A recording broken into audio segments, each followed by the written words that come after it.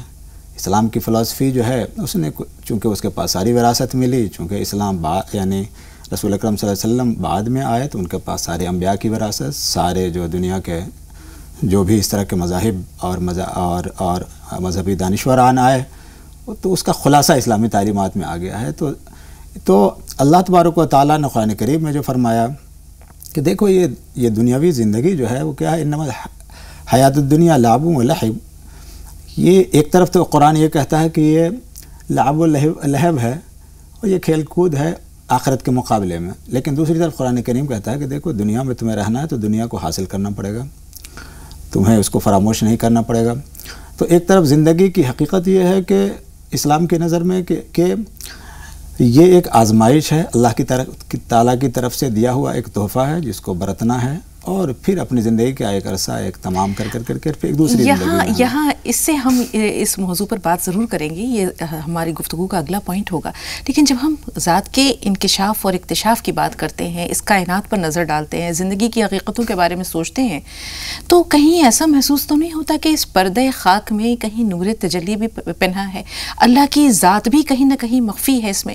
ایک حدیث قدسی ہے جس میں اللہ تعالیٰ خود فرماتا ہے کہ کنت کنزا مخفیا فأردت أن فأحببت أن أعرف فخلقت الخلق، کچھ اس طرح کی ہے اگر یہ حدیث آپ بیان کریں اور اس کا ترجمہ ناظرین کے سامنے، کہ اللہ تعالیٰ خود بھی ایک پوشیدہ راز تھا، ایک چھپا ہوا خزانہ تھا، اور اس نے انسان کو یا زندگی کے ذریعے خود کو منکشف کیا۔ تو اس میں اللہ کو کیا مقصود تھا، اللہ کے نزدیک کیا مقصود تھا؟ بہت اچھا تھا کہ یہ حدیث ہے مختلف احادیث کی چھوٹی کتابوں میں آئی ہے، اس لیے بعض لوگوں نے اس پہ وہ کیا ہے کہ مضبوط صحیح حدیث نہیں ہے، مضبوط درجے کی حدیث نہیں، کیونکہ یہ صحیح ستہ کی حدیث نہیں ہے، لیکن بلا شبہ یہ حدیث موجود ہے اور مختلف حدیث کی کتابوں میں اس کا جو مفہوم ہے، اس کا مفہوم یہ ہے کہ اللہ تبارک و تعالیٰ نے جب یہ چاہا کہ اس کو خود جانا جائے، اس کی اپنی جو ذات ہے، اس کی اپنی جو قدرت ہے اس کو جانا جائے، تو اس نے اس کائنات کو بنایا اور اس کائنات میں انسان کو بنایا۔ تو اس طریقے سے خود انسان اور اس کائنات کے وسیلے سے اپنی ذات کا اظہار کیا۔ تو اس طرح سے خود اللہ تبارک و تعالیٰ کی ذات کی معرفت، اس کا مینیفیسٹیشن اور اس کا اظہار جو ہے، اس کے لیے بھی اس انسانی زندگی کی ضرورت ہے، اس کائنات کو گویا بنانے کی ضرورت ہے۔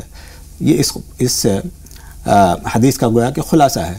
تو اس سے اس زندگی کی معنویت اور اہمیت سمجھ میں آتی ہے، گویا خدا کی ذات سے بھی انسانی زندگی اس طرح سے جڑ جاتی ہے کہ خدا کی ذات کا اظہار ظاہر کائنات میں نہیں ہوتا جب تک کہ یہ انسان جب تک کہ اسے جاننے یا اس کو تلاش کرنے والا کوئی نہیں ہوتا، یعنی خدا موجود تھا لیکن اسے جانا جائے، اس کے لیے اللہ تعالیٰ نے یہ دنیا بھی بنائی اور انسان کو اشرف المخلوقات بنایا، اسے علم دیا، اسے عقل دی، بہت ساری چیزیں ہیں۔ تو مولانا صاحب سب سے بنیادی بات جو یہ ہے کہ یہ جو تار حیات ہے یا جسے ہم کہتے ہیں سانسوں کی ایک ڈور ہے، یہ پیدائش سے موت تک کا ایک وقفہ ہے جسے ہم زندگی کا نام دیتے ہیں۔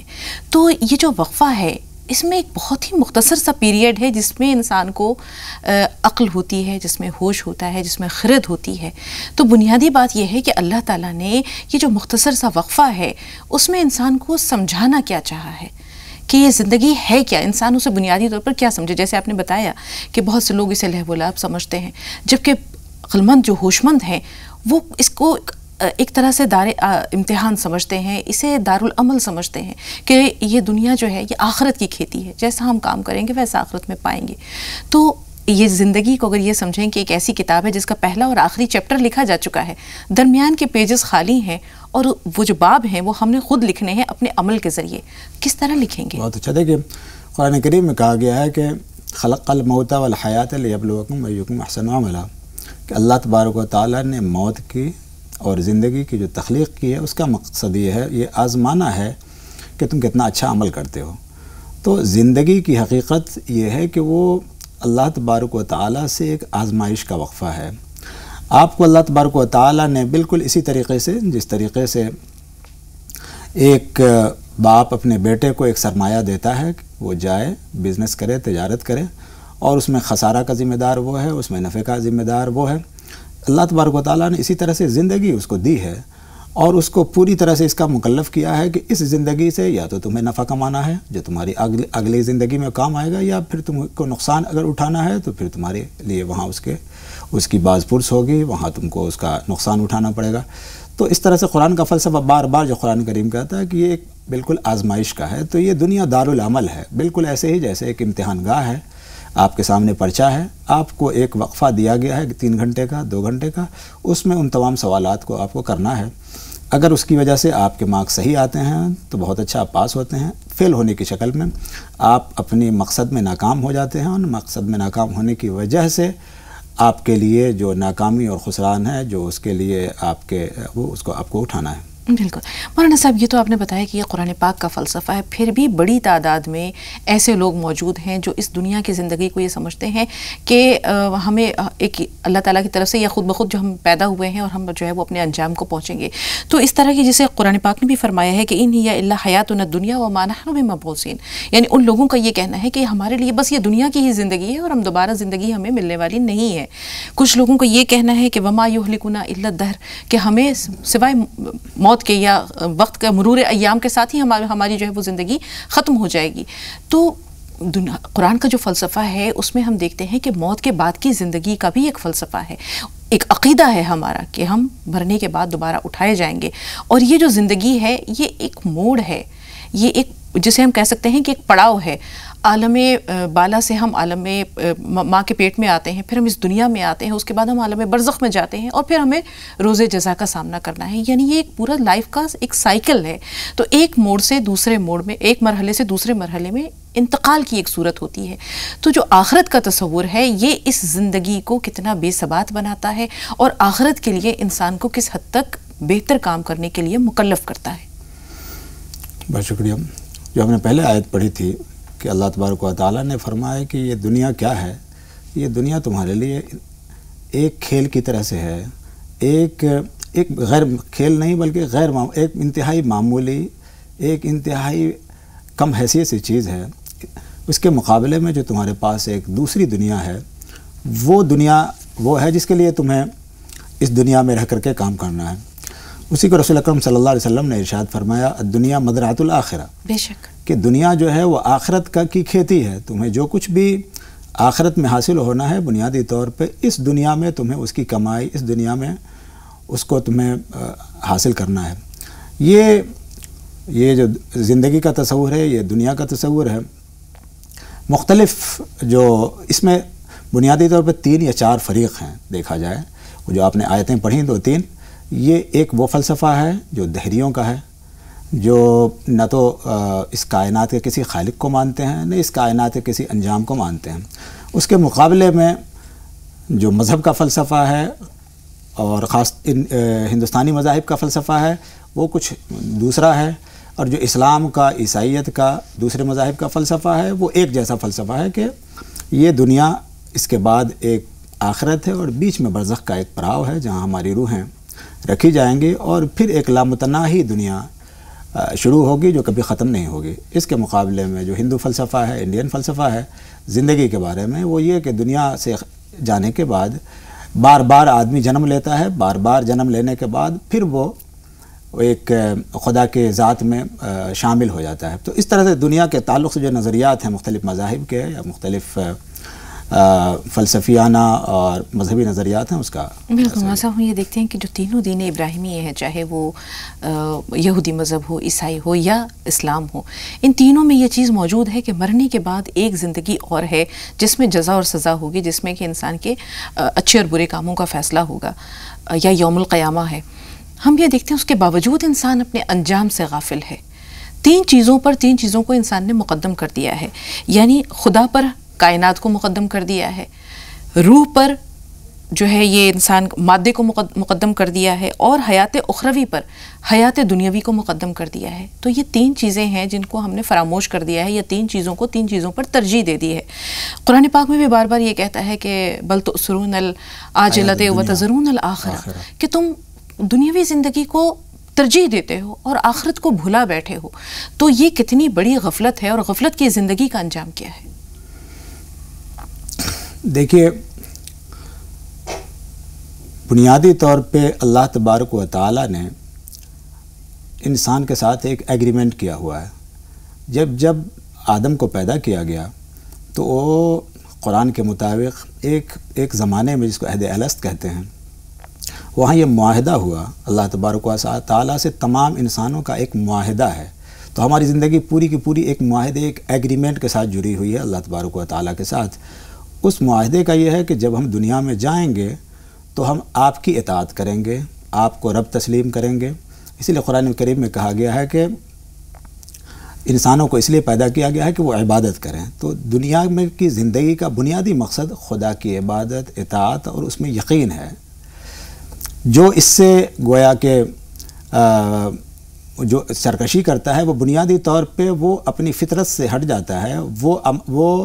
وہ ایگریمنٹ, جو معاہدہ اللہ تبارک و تعالیٰ سے ہوا تھا, اس معاہدے سے بالکل ہٹ جاتا ہے جو اس کی پیدائش کا بنیادی مقصد ہے.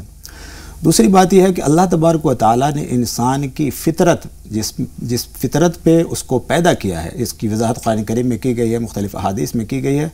اس فطرت میں اس بات کو شامل رکھا ہے کہ جب وہ دنیا میں آئے تو اس فطرت کے مطابق وہ ہر حال میں اس کی معنویت کو تلاش کرے. ہر حال میں وہ اس بات کو محسوس کرے کہ اس کا پیدا کیا جانا یوں ہی فضول نہیں ہو سکتا. ہر حال میں اس کی کچھ معنویت ہے. معنویت اس کی یہ ہے کہ اس دنیا کے بعد ایک دوسری دنیا ہے. معنویت یہ ہے کہ اس دنیا میں رہتے ہوئے اس کو اپنے خالق کی اطاعت, اپنے خالق کے جھکنا, اس کی اطاعت کرنا, اس کو اپنا رب تسلیم کرنا اور اس میں خود سپرد اپنے آپ کو اس کے حوالے کر دینا. یہ گویا کہ اس کی فطرت میں داخل ہے کہ وہ ایسا کرے, لیکن ایسا کرتا نہیں ہے. ہم دیکھ رہے ہیں مولانا صاحب کہ بہت سارے لوگ ایسے ہیں جو کہ اس 4 دن کی زندگی کو یوں ہی گزار دیتے ہیں, نہ انہیں اپنے انجام سے کی خبر ہوتی ہے اور نہ ہی انہیں اپنے وجود, اپنی تخلیق کا مقصد معلوم ہوتا ہے. جیسے قرآن پاک بھی بار بار ایسے لوگوں کے بارے میں کہتا ہے کہ بسم اللہ الرحمن الرحیم ورضوا بالحیات الدنیا واطمأنوا بها, کہ یہ لوگ اپنی اس زندگی پر جو انہیں ملی ہے اس پر وہ رضامند ہو جاتے ہیں. یہاں یہ وہ رضا نہیں ہے مولانا صاحب جس کے بارے میں ہم یہ کہتے ہیں کہ اللہ کی رضا سے کو اپنی رضا سے جوڑ لیتے ہیں. یہ سوچتے ہیں کہ بس یہ زندگی ہمیں ملی, ہم اس میں راضی ہیں, اچھی ہے, بری ہے, بھلی ہے, بری ہے, جو بھی ہے, اور اس کے بعد وہ اس میں مطمئن ہو جاتے ہیں. اور ان کے جو دل کا مطمئن ہو جانا یہ کتنا بڑا خسارہ ہے, اور یہ کتنی بڑی ہم یہ کہہ سکتے ہیں کہ ان کے لیے تباہی اور بربادی ہے اگر وہ آخرت کو بھلا بیٹھتے ہیں. دیکھیے, اسی لیے رسول اکرم صلی اللہ علیہ وسلم نے بار بار کہا کہ تم موت کو ذکر کرو. اسی لیے کہا کہ تم قبرستان میں جاؤ اور وہاں اس کی زیارت کرو تاکہ تمہارے اندر موت کے بارے میں تمہارا احساس تازہ رہے, تاکہ تمہیں زندگی کی وقت سمجھ میں آئے کہ اس کی کیا وقت ہے, اس کی کیا اہمیت ہے. تو جو مذہبی تصور اس کے بارے میں, جو زندگی کے تعلق سے جو مذہب جو تصور دیتا ہے, وہ انسان کو ایک اخلاق کا پابند بناتا ہے, ایک اخلاقی زندگی عطا کرتا ہے. اس اخلاقی زندگی میں کا جو بنیادی نقطہ ہے, وہ بنیادی نقطہ یہ ہے کہ آپ کو اس دنیا میں اللہ تبارک و تعالیٰ کے حقوق اور بندے کے حقوق کو بنیادی طور پہ ادا کرتے رہنا ہے. اور اس میں اگر آپ کی کوتاہی ہوتی ہے تو گویا کہ زندگی کا مقصد, آپ کے پیدا کیے جانے کا مقصد بالکل فراموش ہو جاتا ہے. تو اللہ تبارک و تعالیٰ نے جو زندگی آپ کو عطا کی ہے, جو انسانوں کو جو زندگی عطا کی ہے, وہ ایک آپ کے آنے والی زندگی سے جڑی ہوئی ایک حقیقت ہے, اور اس حقیقت کی تکمیل ہی کا نام گویا زندگی ہے. مولانا صاحب, ایک چھوٹی سی بات ذہن میں آئی, کہیں پڑھا تھا کہ زندگی بہت آسان ہے, اسے ہم خود مشکل بنا دیتے ہیں, یا لامحدود تمنائیں محدود زندگی کو اجیرن بنا دیتی ہیں. تو یہ تو ہمارے ہاتھ میں ہے کہ اس زندگی کو ہم اچھا بناتے ہیں یا برا بناتے ہیں, آسان بناتے ہیں یا مشکل بناتے ہیں. رسول پاک کی زندگی, آپ کے صحابہ کی زندگی, آپ کی ازواج مطہرات یا امہات المومنین کی زندگی ہمارے سامنے ہے. کس طرح وہ لوگ کم پر قانے ہوتے تھے اور بہت سی چیزوں کو چھوڑ دیتے تھے. آخرت میں چاہیے ہمیں یہ. تو یہاں ایک چھوٹا سا وقفہ درکار ہے. بریک کے بعد انشاءاللہ آپ سے جانیں گے کہ زندگی کو آسان کس طرح بنائیں اور آنے والی زندگی کو، اس زندگی کو جس کے بارے میں کہا ہے کہ وہ حیوان ہے، وہ باقی رہنے والی ہے، اس دار آخرت کو کس طرح بہتر بنائیں، یہ ہم جانیں گے مولانا صاحب سے ایک چھوٹے سے بریک کے بعد.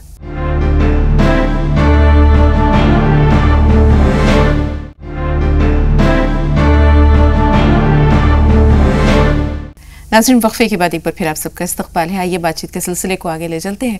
مولانا صاحب، دار آخرت کی جب بات ہوتی ہے تو یاد آتا ہے کہ راہ نجات میں ایک دن کسی کالر نے سوال کیا تھا کہ جنت میں ظاہر سی بات ہے کہ ایک دن 50,000 سال یا ہزاروں برسوں کے برابر ہوگا، تو وہاں دل بہلانے کا سامان کیا ہوگا؟ بظاہر بہت اہم سوال ہے، بہت معصوم انداز میں دریافت کیا گیا، لیکن یہ سوال ذہن میں آتا ہے کہ یہ موت، یہ جو زندگی ہے، موت اسے ختم کر دیتی ہے. ایک مرحلہ یہاں ختم ہوتا ہے اور جزا و سزا کے بعد ایک دار، یعنی جس کو ہم کہتے ہیں کہ حیات باقی جس کو کہتے ہیں، جس کو کہ کبھی فنا نہیں آئے گی، تو وہ زندگی کیسی ہوگی؟ اور اس زندگی کا جب کوئی انت نہیں ہے تو کبھی کبھی ذہن سوچتا ہے کہ آخر وہاں جو زندگی ہوگی وہ کیسی ہوگی اور کب تک ہوگی؟ ہاں، مختلف شعراء نے اس مضمون کو باندھا ہے کہ گویا اس یکسانیت جو ایک طرح کی ہوگی، وہ یکسانیت ایک بوریت پیدا کر دینے والی ہوگی، اکتا دینے والی گویا کہ ہوگی، کیونکہ ہم ایک چیز چاہے وہ کتنی ہی قیمتی، کتنی ہی لذیذ، کتنی ہی بہتر ہو، لیکن اگر وہ لا انتہا طور پہ چلتی رہے تو ظاہر آدمی بور ہو جائے گا. بنیادی طور پہ یہ ہے کہ یہ جو ہے اس کو ہم اس تناظر میں دیکھنا چاہیے کہ انسان کے جو موجودہ احساسات ہیں، موجودہ طبیعت کا اور مزاج کا جو ڈھانچہ اللہ تبارک و تعالیٰ نے بنایا ہے موجودہ زندگی کے تعلق سے، اس میں یہ ساری چیزیں اس نقشے میں فٹ ہوتی ہیں کہ بلا شبہ یہاں ایک چیز بور ہو ہمیں کر دیتی ہے، ایک چیز ہمیں پریشان کر دیتی ہے، ہم رونے لگتے ہیں، ہم ہنسنے لگتے ہیں، وغیرہ وغیرہ. سب کا تعلق ہماری فیلنگ سے ہے، ہمارے اس مزاج سے ہے جو اللہ تبارک و تعالیٰ نے ایک خاص طرح سے بنایا ہے. وہاں جو احساسات میں ایک دوسری تبدیلی ہوگی گا. یہ احساسات اس طرح کے نہیں ہوں گے، یعنی جیسے آپ کچھ تفکر ہوتا ہے اور یہاں غم میں مبتلا ہو جاتے ہیں، اس لیے کہ یہ احساسات ہمارے اس طرح کے ہیں. وہاں اس احساسات کا جو اسٹرکچر ہوگا گویا وہ بدل جائے گا، اس لیے آپ کو نہ ایسی فکر ہوگی، نہ ایسا سوچنا ہوگا، نہ غم کی وہ کیفیت ہوگی. اس لیے اسی کنٹیکس میں دیکھیں کہ اس میں کوئی بوریت، کوئی اکتاہٹ، کوئی چیز نہیں ہوگی، وہ احساس ہی بدل جائے گا. بالکل ایسے ہی دیکھیں مثال کے طور پہ کہ ایک جانور بوریت کا کبھی شکار نہیں ہوتا، اس کے نزدیک کوئی اکتانا یا حالانکہ وہ بھی ایک حیوان ہے، بس اسی پہ قیاس کرے کہ انسان کی طبیعت بھی کچھ ایسی ہوگی کہ اس کے نزدیک کوئی ایسی چیز نہیں ہوگی. اس کے علاوہ مختلف احادیث میں یہ بتایا گیا ہے کہ وہاں جنتیوں کے لیے مختلف طرح کے انتظامات کیے جائیں گے، جیسے ہے کہ کچھ اس طرح کا بازار لگے گا جہاں جانے کے بعد وہ بالکل بدل جائیں گے، ان کے اندر بالکل ایک نئی مزاج میں تبدیلی پیدا ہو جائے گی، اور ایک دوسرے سے ملیں گے تو کہیں گے تم تو بالکل بدلے ہوئے نظر آ رہے ہو، کچھ تھے اور کچھ ہے. اس طرح کی باتیں حدیث میں بتائی گئی ہیں. تو وہ جو بوریت والی بات ہے، یکسانیت والی بات ہے، بہرحال اس کا بھی انتظام اللہ تبارک و تعالیٰ نے کر رکھا ہے کہ، اور جب آپ کی ہر خواہش کو پورا ہونے کا وعدہ ہے تو پھر بوریت کا کوئی سوال نہیں ہے. ہمارا صاحب وہ زندگی تو خیر ابھی کافی دور ہے، فی الحال ہم اپنی اس زندگی کو سنوار لیں تاکہ اس زندگی کے لیے زیادہ راہ ہو.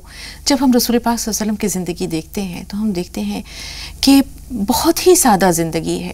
کھجور کی چٹائی ہے، کھجور کے پتوں کی چٹائی ہے، معمولی غذا ہے، گیہوں کا آٹا تو بہت دور، جو کے آٹے کی روٹی بھی جو ہے وہ 2 وقت 3 وقت لگاتار ان کو پیٹ بھر کر کبھی نصیب نہیں ہوئی. یہی حال آپ کی ازواج مطہرات کا تھا.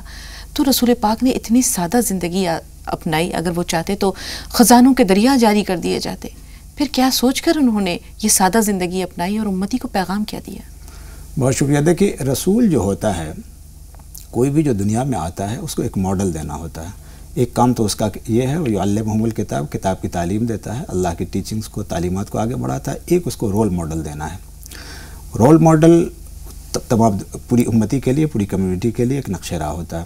اللہ کے رسول صلی اللہ علیہ وسلم نے ایک بنیادی بات یہ ہے کہ جو فقر اپنایا، وہ فقر جو ہے وہ بنیادی طور پہ اختیاری تھا، وہ اضطراری نہیں تھا، کوئی مجبوری نہیں تھی. وہ چاہتے تو قیصر و کسریٰ جیسے محلات کھڑے کر سکتے تھے اور وہ سارے عیش و آرام، ساری چیزیں حاصل کر سکتے تھے، لیکن رسول اکرم صلی اللہ علیہ وسلم نے خود پر اپنی اس فقر کو طاری رکھا.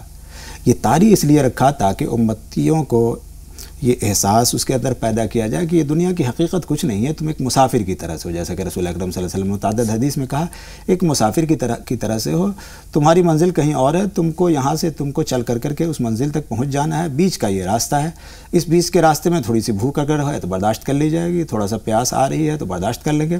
اسی لیے رسول اکرم صلی اللہ علیہ وسلم نے یہ سب کچھ رہتے ہوئے بھی، سارے امکانات کو رہتے ہوئے بھی انہوں نے یہ ساری پریشانیاں جھیلی، بھوک پیاس برداشت کی، تاکہ لوگوں کے پاس جب بھوک ہو تو وہ اپنے رسول کو دیکھیں کہ وہاں بھی تو اس سے زیادہ کی کیفیت پیٹ پر اینٹ باندھ رکھیں، پتھر باندھ رکھیں، تین اینٹ باندھ رکھے ہیں اور تین دن سے فاقہ کشی چل رہی ہے، تاکہ اس کا اندر اس کا دنیا سے دل کم لگے اور وہ یہ سمجھے آخرت میں اس کو جو یہ چیز یہاں نہیں مل پائی ہے انشاءاللہ اسے آخرت میں مل پائے گی۔ بالکل مولانا صاحب، ہم یہ دیکھتے ہیں کہ یہ جو دنیا کی زندگی ہے اس میں 2-3 فیکٹرز بڑے جو ہیں وہ بہت، جس کو کہتے ہیں کہ مضبوط ہیں، عوامل ہیں جو کار فرما رہتے ہیں ایک انسان کو صراط مستقیم سے ہٹانے کے لیے یا اس کے پائے ثبات میں لغزش لانے کے لیے۔ ایک تو دنیا کی یہ رنگینیاں، دوسرے شیطان کا پورا لاؤ لشکر ہے۔ ہم یہ دیکھتے ہیں کہ اس دنیا کو اتنا رنگین اور دل فریب بنا کر شیطان پیش کرتا ہے کہ بہت مشکل سے انسان اپنے دامن دل کو اس کی جانب راغب ہونے سے بچاتا ہے۔ تو یہ جو دل کھنچتا ہے برائیوں کی جانب، دنیا کی دل فریبیوں کی جانب، دنیا کی رنگینیوں کی جانب، ان سے انسان کس طرح خود کو روکے؟ بہت اچھا، رسول اکرم صلی اللہ علیہ وسلم کی ایک حدیث ہے کہ یہ دنیا جو ہے وہ شہوات سے گھیر دی گئی ہے، خواہشات سے معمور کر دی گئی ہے، اور جنت جو ہے مکارہ سے، ناپسندیدہ چیزوں سے گھیر دیا گیا ہے۔ یعنی اگر آپ خواہشات کی طرف بھاگتے ہیں یعنی تو آپ کو دنیا ملے گی، لیکن آپ ایسی چیزوں کی طرف سے جس طرف آپ کا دل آپ کو نہیں لے جاتا، گویا مکار ہے، ناپسندیدہ چیزیں، اس کو اگر آپ اٹھاتے ہیں، ان چیزوں کو برداشت کرتے ہیں تو آپ کے لیے جنت ہے۔ یہ رسول اکرم صلی اللہ علیہ وسلم کی گویا کہ حدیث ہے۔ دیکھیے، بنیادی بات یہ ہے کہ اللہ تبارک و تعالیٰ نے جو انسان کا نفس بنایا ہے اس میں ہی یہ دونوں امکانات رکھے ہیں، اس میں خیر کا بھی مادہ رکھا ہے، اس میں شر کا بھی مادہ رکھا ہے۔ اس طرح سے پوری کائنات ہے، ایک طرف ملکوتی قوت فرشتے کی شکل میں ہے جو ملائے اعلیٰ ہیں، جو آپ کو اللہ کے طرف بلاتے ہیں، دوسری طرف شیاطین ہیں جو آپ کو آپ کے نفس کی طرف بلاتا ہے۔ تو یہ جو آزمائش کا جو فلسفہ ہے اس سے یہ بات سمجھ میں آتی ہے کہ یہ دونوں قوتیں دے دی گئی ہیں، اس کے ساتھ ساتھ انسان کو ول پاور دیا گیا ہے، اس کے اندر اختیار کی قوت دی گئی ہے۔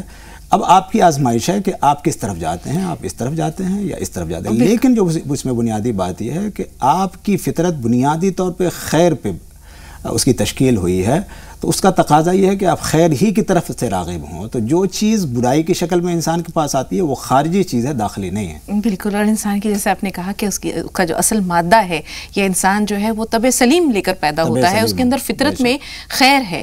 اب یہ خیر مغلوب کیوں ہوتا ہے، شر غالب کیوں آتا ہے، اس کے بارے میں بھی آپ نے بتایا۔ تو چونکہ ابھی گفتگو طویل ہے، سنی حکایت ہستی تو درمیان سے سنی، نہ ابتدا کی خبر ہے نہ انتہا معلوم، تو ابتدا اور انتہا کے درمیان گفتگو کا سلسلہ جاری ہے۔ وقت ہوا ہے ایک اور چھوٹے سے وقفے کا۔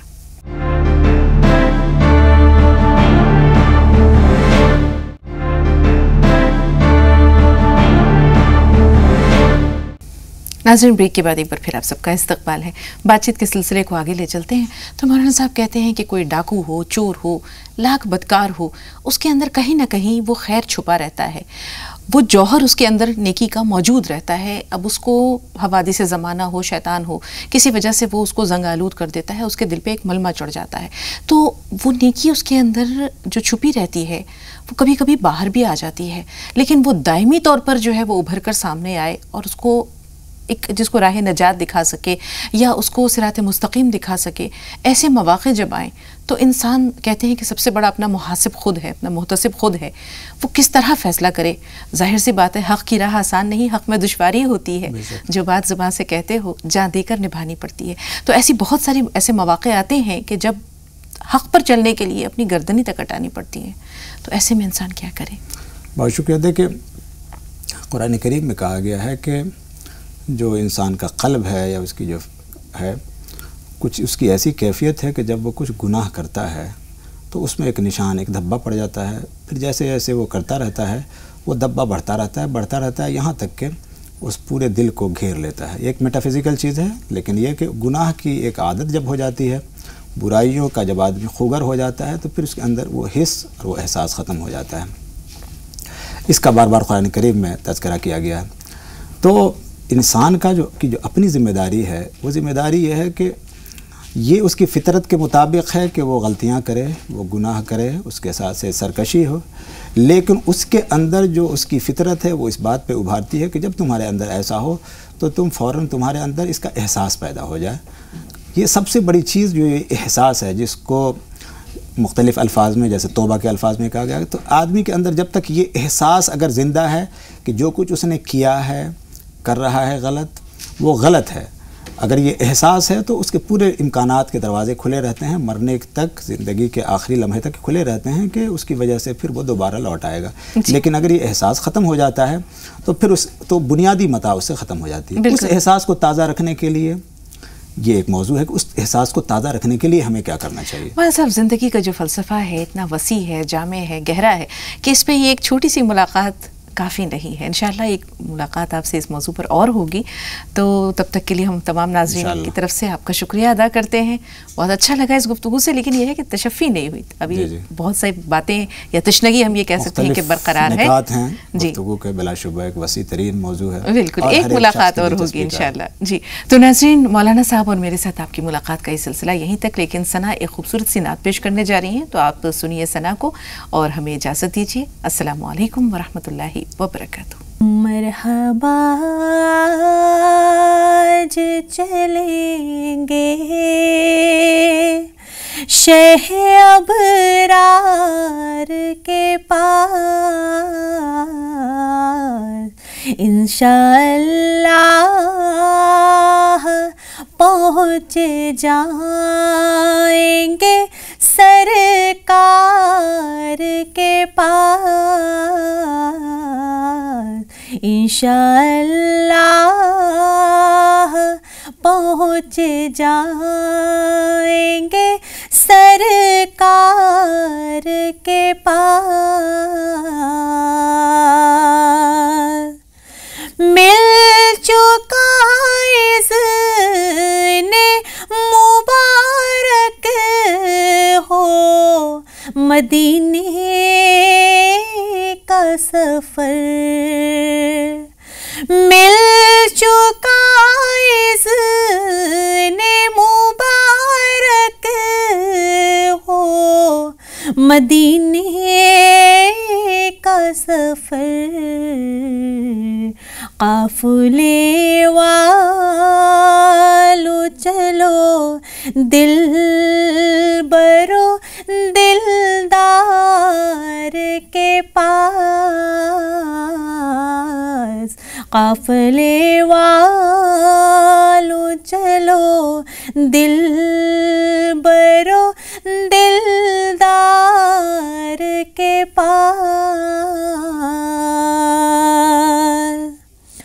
خوب رو رو کے وہاں غم کا فسانہ کہنا،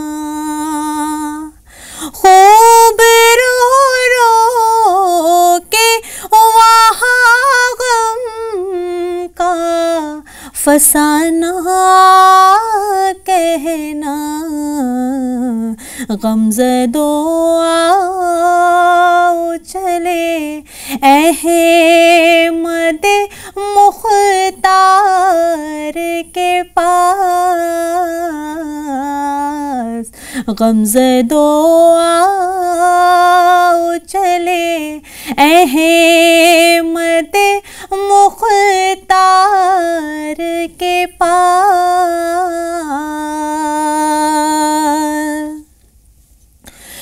میں گناہگار گناہوں کے سوا کیا لاتی، میں گناہگار گناہوں کے سوا کیا لاتی،